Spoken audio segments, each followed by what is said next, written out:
Hey, good morning everybody, and welcome to the vlog. I hope the start of your day is amazing. You know, as a zoo owner, one of the things that I get so much enjoyment out of is enrichment for my animals. Trying to get my animals to enjoy their life the best that they possibly can. And today I'm going to actually try something that I've been looking at for Matilda for a long time. You know, we feed Matilda, we have her go around, we place food all over the place so she has to go search for it. But the truth is that these guys in the wild will oftentimes eat off of small branches that are in trees, right? And so I've seen on the internet a bunch of times people that hang stuff from the ceiling that will actually cause them to go up and reach for it and have to do it. And it's great enrichment. Mentally they're thinking, physically they're working and exerting. And that's one of the things I want to do with all my animals here at the zoo. So we're going to start with Matilda, and then we'll give you guys some tips that we do here to just kind of keep all of our animals healthy. Because again, a mentally healthy animal is a physically healthy animal, and it's going to be a better animal for you to interact with. So what we have here is a little box that you can actually put produce in and hang stuff through. So I'm going to put lettuce through here, kind of close it in here. Then I have some chain here that I can actually hook to the drop ceiling with this hook right here.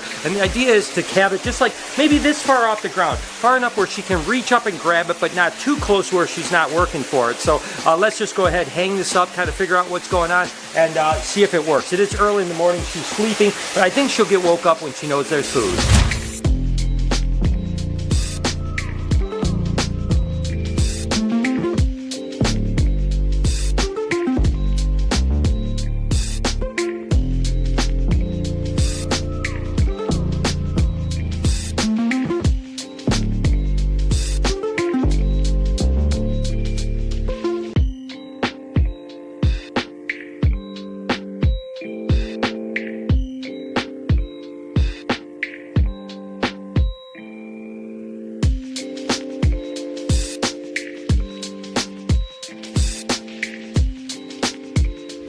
So I have it all loaded up, and basically this is just going to go right here, and we'll hang this right here like that. And then I'll get Matilda. Then I'm going to just lure Matilda kind of over here so she knows it's there, and then you'll just let her kind of do it. Again, this will be really cool because it will move around a little bit, which is going to cause her to work a little bit harder. Not to mention she's going to be stretching her neck, working out those muscles, stuff like that, pushing her arms up, stuff, so it should be good. So we might have to adjust the size either up or down as we get to going, but I think this is something that I've been wanting to do for a long time, so I'm pretty excited we finally get a chance to do it. So let's go ahead and get Matilda over, and hopefully she'll love it. There you go, and guess what we got? All the way up here. Can you reach it? Can you reach it? All the way up here. Up here. Up here. Matilda, up here. All the way up. There you go, girl. There you go. She's finally got it. She's seeing it, and she's trying to figure it out. This is so awesome. And look, it's kind of moving around, so she has to work for it a little bit. This is amazing. This is just what I was going to hope was going to happen. Now I'm going to back up and just let her go to town on this. This is perfect. This is what the enrichment I was hoping I'd do. We might do this once a week or maybe twice a week, something like that. I think it's going to be really good for her. This is awesome.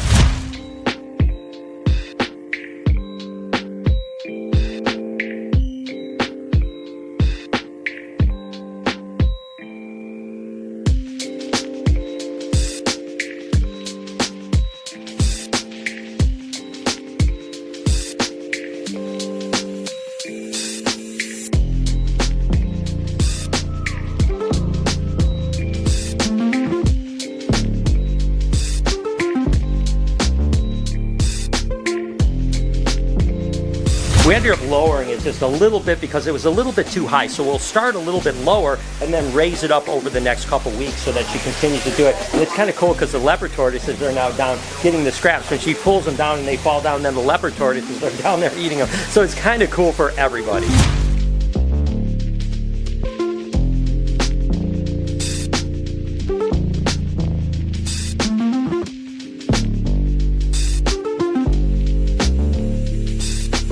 For all you guys out there and you girls out there, you know what's coming. Valentine's Day is coming on the 14th. If you don't have something good, you're going to be in trouble. I'm telling you, I know from experience. And right now, you can go down in the description. We have customizable 4 options for you guys. We've got Bella, we've got Salt, we've got Drogo, and we have Ivy. You can customize them. You can send them in an email. You can download them. You can print them up. You can actually get colored ones, or you can get black and white ones if you want to color them yourself. So it's a great gift, only $5 $5, $4.99. So down in the description, go check it out and get yourself a great Valentine's Day gift. You know, there's different types of enrichment. You know, you can handle an animal. With Elvis, we let him wander around. That's his enrichment. And then, of course, you want your animal sometimes to be using their brain, kind of like Matilda was with that thing, which worked out really cool. So, of course, we've got Beetlejuice here. And what I'm going to do is I'm just going to lead him over. I'm going to put this right over here.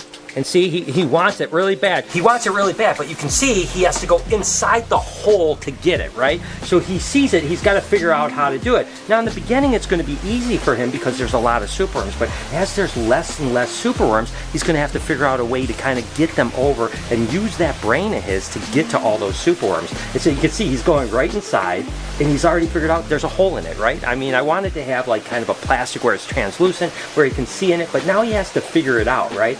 And this is just kind of mental enrichment, and he can actually move it around. That way he's using his brain. How do I get to the food, right? You can do the same thing by hiding food in the cave. You could put it behind trees and so like that and make them go find it with their nose. So again, you can see he's going back to it right now, and he's like, okay, see, he's kind of nudging the thing around. How do I get inside there? And then he finds the hole again, puts his head in there and gets it. That is mental enrichment, and it's really important to do that, especially with your really smart animals like the monitor lizards. Now the next step after we do that a couple times is make it even harder, right? Maybe being only slits in the actual top that he has to get his hand in there and move them around and so on like that. You can do it. I've even seen like monitors with those like little play balls for dogs where you put a dog treat in the middle, and this way maybe you put a piece of meat or rodent or something like that, and they have to figure out how to get to it, which just can kind of keep them occupied sometimes for hours. And again, it just keeps their brain thinking and keeps them happy. I mean, I'm telling you what, a happy animal is a completely different animal. We've talked about it here at the Reptarium that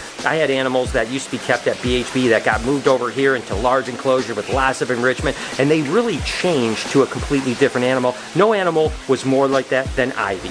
And like I mentioned, Ivy absolutely turned into a different animal. She was being kept down in Atlanta in really a 4-foot by 2-foot enclosure. It was still nice. I mean, the guy took really good care of her, obviously, for like 6 years. But when we ended up getting her into an 8-foot cage, she still was a little bit tricky, you know. I mean, she didn't have the big water feature. She didn't have all of this enrichment that she could do. And I'd take her out, and I never really trusted her as much. But as soon as we got her into here, she turned into a different animal. Now she has the water, she has the waterfall, she has climbing, she has everything she possibly wants. And I tell you what, she turned into this amazing animal that you guys know about, right? I mean, I go in there, she climbs up all over me, she's so curious. I go in the water, she comes right over to me. And that's the thing, it's the mental enrichment, giving them everything I want. Now listen, is every animal at the Reptarium got what it needs? No, we're working on that, and that's one of the things that we work on every single day to get to the point where every animal has that, so they can all reach their maximum potential for coolness, right? And but definitely Ivy is unbelievable, and you guys know it's all about interaction and enrichment with her. You know, we've talked about some feeding type of enrichment, we've talked about enclosure type enrichment. Sometimes handling enrichment is what it's all about, especially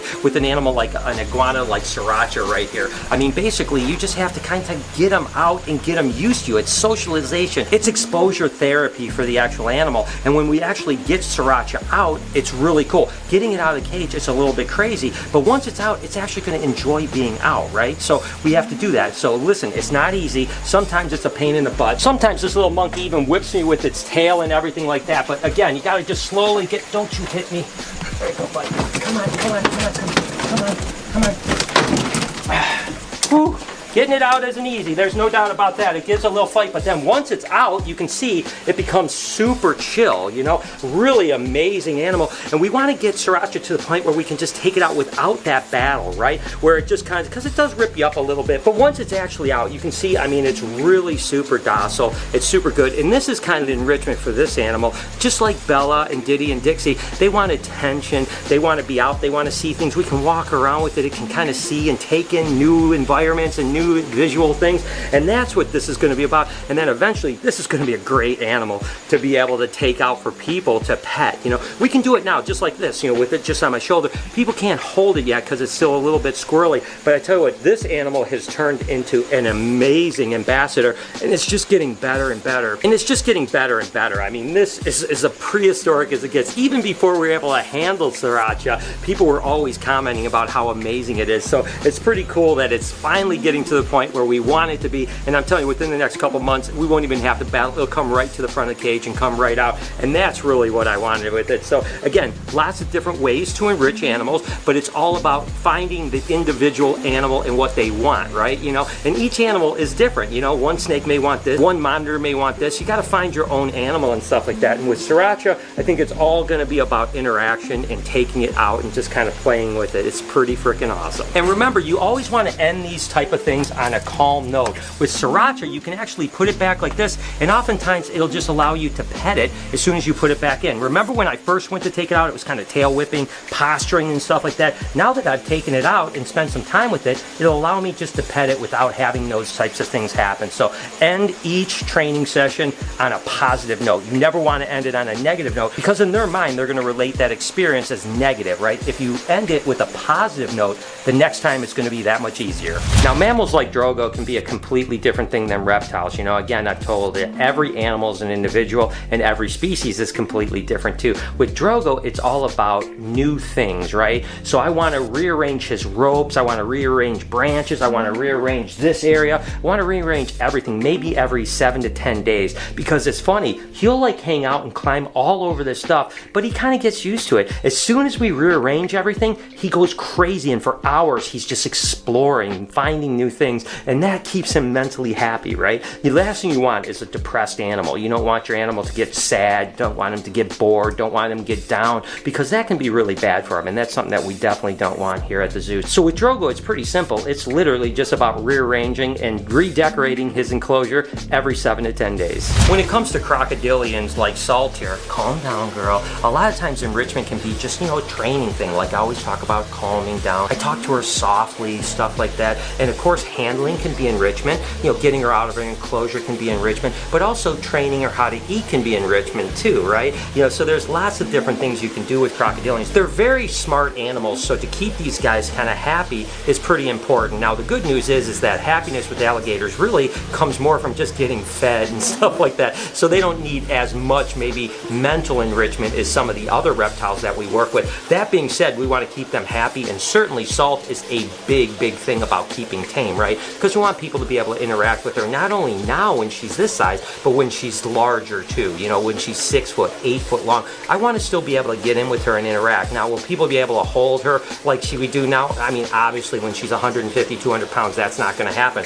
But I still want to be able to interact with her. So again, I'll do all kinds of different things. You guys know that sometimes we'll brush her with a toothbrush. Sometimes we take her out and just kind of let people hold her and stuff like that. We even do the desensitization of her mouth, right? So again, you know, what I'm going to do is just kind of, again, desensitize those ISOs, those little receptors in her mouth, just so that she doesn't ever snap when somebody is on her. And she seems to actually enjoy it, to be totally honest with you. It's really quite interesting that as soon as I start doing it, typically she calms down a tremendous amount. That's just a good thing for her. So again, really work hard with her, because as she gets bigger, she's going to want to assert her dominance more on me. We had that problem with RJ, right? He was great for the first, you know, 4 or 5 years, and then all of a sudden he's like, hey, I'm a big alligator. I'm no longer going to let you push me around. And you have to be the alpha in that relationship, right? So you got to always make sure that you win the battle and not them. And then once again, when I'm putting her back, I want her to be calm, right? So I want that last release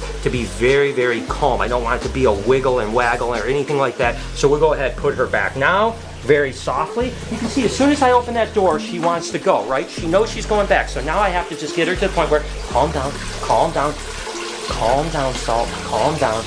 Now I'll release her very softly and very gently. And that's how I want to end every session with her. So a lot of ways, training and enrichment are kind of go hand in hand, right? Because you're kind of interacting with the animal, causing the animal to think, causing the animal to be happier, right? So when we got Nova, of course, it was not happy and it hated people. And it wasn't long after we started handling it, it became so docile. And that is just better for it right now, because it can come out. We always talk about that. Nova thinks that we're on display because he watches all the time. He's a people watcher. So he loves coming out and actually adventuring, and it's great to be able to give him that opportunity. Same thing happened with Abasuku, the Black Nile monitor, right? When we got it, it was just so crazy, and then we're able to break that kind of insanity, and now it comes out and can interact and walk around the zoo, and that's really important. So in the end, you know, like I said, I just want to tell you guys that there's a lot of different ways that you can make your animal, your pet snake, your pet reptile happier, and these are just a couple things. I'd like to know in the comments what what you do for your animal to see how your animal becomes so happy. Because after all, guys, we love these animals. These aren't just exhibits at my zoo. These are my pets. These are my family.